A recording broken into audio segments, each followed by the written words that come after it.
ಸರ್ವರಿಗೂ ನಮಸ್ಕಾರ. ಆತ್ಮೀಯರೇ, ನಿಮಗೆಲ್ಲರಿಗೂ ಸಿರಿಗನ್ನಡ ಕಸ್ತೂರಿ ಯೂಟ್ಯೂಬ್ ಚಾನಲ್ಗೆ ಪ್ರೀತಿಯ ಸ್ವಾಗತ. ಪ್ರೀತಿಯ ವಿದ್ಯಾರ್ಥಿಗಳೇ, ಇಂದಿನ ಈ ವಿಡಿಯೋದಲ್ಲಿ ನಾನು ನಿಮಗೆ ಗ್ರಂಥಾಲಯಗಳ ಮಹತ್ವ ಎಂಬ ವಿಷಯದ ಬಗ್ಗೆ ಒಂದು ಮಾದರಿ ಪ್ರಬಂಧವನ್ನು ಹೇಗೆ ಬರೆಯಬಹುದು ಎನ್ನುವುದರ ಬಗ್ಗೆ ತಿಳಿಸಿಕೊಡ್ತಾ ಇದ್ದೇನೆ. ಗಮನಿಸಿ, ಗ್ರಂಥಾಲಯಗಳ ಮಹತ್ವ.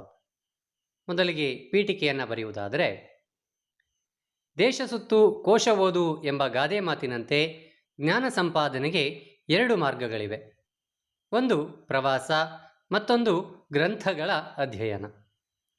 ದೇಹದ ಹಸಿವನ್ನು ನೀಗಿಸಲು ಆಹಾರವಿದ್ದಂತೆ ಜ್ಞಾನದ ಹಸಿವನ್ನು ತಣಿಸಲು ಗ್ರಂಥಗಳಿವೆ. ಇಂತಹ ಗ್ರಂಥಗಳಿರುವ ಜಾಗವೇ ಗ್ರಂಥಾಲಯ.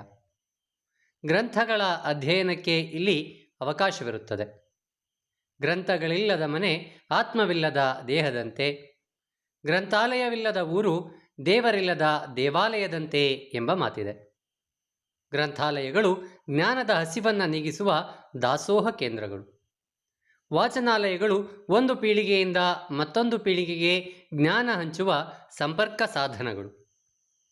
ಇನ್ನು ವಿಷಯದ ನಿರೂಪಣೆಯನ್ನು ಬರೆಯುವುದಾದರೆ, ಗ್ರಂಥಗಳನ್ನು ಓದಲು ಅಥವಾ ಎರವಲು ಪಡೆಯಲು ವ್ಯವಸ್ಥಿತವಾಗಿ ಇಟ್ಟಿರುವ ಕೋಣೆ ಅಥವಾ ಕಟ್ಟಡವೇ ಗ್ರಂಥಾಲಯ.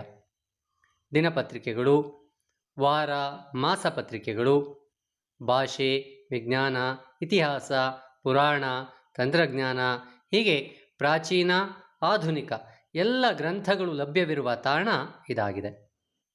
ಪ್ರಾಚೀನ ಕಾಲದಲ್ಲಿ ಭಾರತ ವಿಶ್ವದರ್ಜೆಯ ಶ್ರೇಷ್ಠ ಗ್ರಂಥಾಲಯವನ್ನು ಹೊಂದಿತ್ತು. ಭಾರತದ ನಳಂದ ಮತ್ತು ತಕ್ಷಶಿಲಾ ವಿಶ್ವವಿದ್ಯಾಲಯದಲ್ಲಿ ಇಂತಹ ಗ್ರಂಥಾಲಯಗಳು ಇದ್ದವು. ಆಗಿನ ಕಾಲದಲ್ಲಿ ಅರಸರೇ ಈ ಗ್ರಂಥಾಲಯಗಳಿಗೆ ಆಶ್ರಯದಾತರಾಗಿದ್ದರು. ಭಾರತದ ಸ್ವಾತಂತ್ರ್ಯಾನಂತರ ಸರ್ಕಾರದ ಪೋಷಣೆಯಲ್ಲಿ ಗ್ರಂಥಾಲಯಗಳು ಅಭಿವೃದ್ಧಿಗೊಂಡವು. ಸಾರ್ವಜನಿಕ ಗ್ರಂಥಾಲಯ, ಶಾಲಾ ಕಾಲೇಜುಗಳ ಗ್ರಂಥಾಲಯ, ಖಾಸಗಿ ಸಂಸ್ಥೆಗಳ ಗ್ರಂಥಾಲಯ ಹೀಗೆ ವಿವಿಧ ಪ್ರಕಾರದ ಗ್ರಂಥಾಲಯಗಳನ್ನು ಇಂದು ಕಾಣಬಹುದು. ಗ್ರಂಥಾಲಯಗಳು ಜ್ಞಾನ ಬಯಸುವ ಜನರಿಗೆ ದಾಹ ನೀಗಿಸುವ ಅಮೃತವಾಗಿವೆ. ವಿಶೇಷವಾಗಿ ವಿದ್ಯಾರ್ಥಿಗಳಿಗೆ ಸಂಜೀವಿನಿಯಂತಿವೆ. ಎಲ್ಲರೂ ಗ್ರಂಥಗಳನ್ನು ಖರೀದಿಸಿ ಓದಲಾಗದು. ಅದರಲ್ಲೂ ಬಡವರಿಗಂತೂ ಕನಸಿನ ಮಾತು. ಇವರಿಗೆಲ್ಲ ಗ್ರಂಥಾಲಯಗಳು ವರದಾನವಾಗಿವೆ. ಗ್ರಂಥಾಲಯದಿಂದ ಓದುಗರಿಗೆ ಲಾಭವಾಗುವಂತೆ ಗ್ರಂಥ ರಚನಕಾರರಿಗೂ ಪ್ರಕಾಶಕರಿಗೂ ಪ್ರೋತ್ಸಾಹ ನೀಡುತ್ತದೆ. ಗ್ರಾಮ ಪಂಚಾಯಿತಿಯಿಂದ ರಾಜಧಾನಿಯವರೆಗೂ ಗ್ರಂಥಾಲಯಗಳು ಸ್ಥಾಪನೆಗೊಂಡಿವೆ. ಭಾರತದ ಗ್ರಂಥಾಲಯ ಪಿತಾಮಹ ಡಾಕ್ಟರ್ ಎಸ್.ಆರ್. ರಂಗನಾಥನ್ ಇವರು ಗ್ರಂಥಾಲಯಗಳ ವ್ಯವಸ್ಥಿತವಾದ ಅಭಿವೃದ್ಧಿಗೆ ಕಾರಣಕರ್ತರು.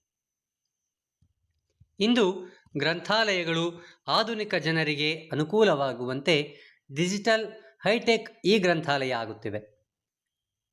ವಾಚನಾಲಯದಲ್ಲಿ ನಿಶ್ಶಬ್ದತೆಯನ್ನು ಕಾಪಾಡಬೇಕು. ಪತ್ರಿಕೆ, ಪುಸ್ತಕಗಳು ಹಾಳಾಗದಂತೆ ನೋಡಿಕೊಳ್ಳಬೇಕು. ಎರವಲು ಪಡೆದ ಗ್ರಂಥಗಳನ್ನು ಸರಿಯಾದ ಸಮಯಕ್ಕೆ ಹಿಂದಿರುಗಿಸಬೇಕು. ಗ್ರಂಥಾಲಯದ ಅಭಿರುಚಿ ಬೆಳೆಸಿಕೊಂಡು ಇತರರಲ್ಲೂ ಆಸಕ್ತಿ ಮೂಡಿಸಲು ಪ್ರೇರೇಪಿಸುತ್ತಿರಬೇಕು. ಇನ್ನು ಉಪಸಂಹಾರವನ್ನು ಬರೆಯುವುದಾದರೆ, ಪುಸ್ತಕಗಳೇ ಮಾನವನ ನಿಜವಾದ ಮಿತ್ರರು. ಮೌಲ್ಯಯುತ ಬದುಕಿಗೆ, ವೈಜ್ಞಾನಿಕ ಅಭಿವೃದ್ಧಿಗೆ ಗ್ರಂಥಾಲಯಗಳ ಪಾತ್ರ ಹಿರಿದು. ಇದರ ಸದುಪಯೋಗವನ್ನು ಎಲ್ಲರೂ ಪಡೆಯಬೇಕು. ಆದರೆ ಯಾಂತ್ರಿಕ ಬದುಕು ಮತ್ತು ಮೊಬೈಲ್, ಟಿವಿ ಪ್ರಭಾವದಿಂದ ಗ್ರಂಥಾಲಯಗಳ ಸಹವಾಸ ಕಡಿಮೆಯಾಗುತ್ತಿರುವುದು ವಿಷಾದನೀಯ. ಒಟ್ಟಾರೆ ಗ್ರಂಥಾಲಯ ಹೆಚ್ಚು ಜನರಿಗೆ ಉಪಯೋಗವಾಗಬೇಕು ಎಂಬುದು ನನ್ನ ಬಯಕೆಯಾಗಿದೆ.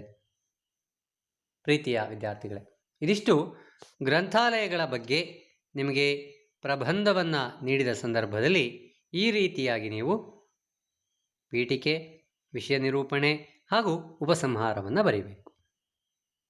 ಮುಂದಿನ ವಿಡಿಯೋದಲ್ಲಿ ಇನ್ನಷ್ಟು ಪ್ರಬಂಧದ ವಿಷಯಗಳೊಂದಿಗೆ ಮತ್ತೆ ಭೇಟಿಯಾಗೋಣ. ಧನ್ಯವಾದಗಳು.